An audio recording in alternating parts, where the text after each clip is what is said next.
7 rumah di Kabupaten Aceh Timur kembali rusak parah akibat dilanda angin kencang pada Sabtu 4 Maret 2023 kemarin. Salah satu rumah yang mengalami kerusakan terberat adalah milik Salmiah, warga Gampung Bukit Pala yang kondisi atapnya rusak dan roboh ke tanah diterjang angin kencang. Kepala Dusun Desa setempat Murdani menjelaskan bahwa ini merupakan musibah. Akan tetapi dirinya menilai hasil pembuatan rumah tidak layak huni atau rumah duafa diduga dikerjakan tidak maksimal. Pasalnya, rumah yang ditempati oleh Salmiah tersebut baru rampung kurang lebih 5 bulan. Namun setelah kejadian, ia melihat pada atap rumah tidak dipasang safety, sehingga sangat mudah copot, apalagi saat adanya angin kencang.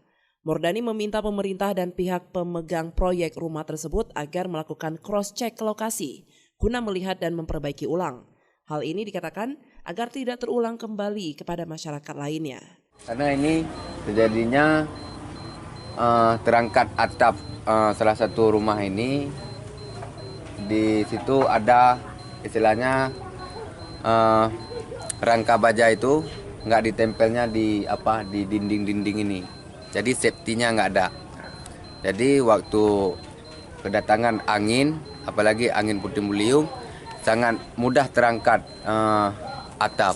Jadi kejadian di rumah warga saya ini terangkat dengan sangat jauh, melambung sampai kejauhan sekitar 10 meter dari rumah.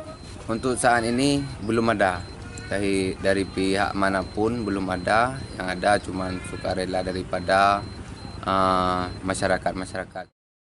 Dari Aceh Timur, Romi Syaputra melaporkan untuk Puja TV Aceh.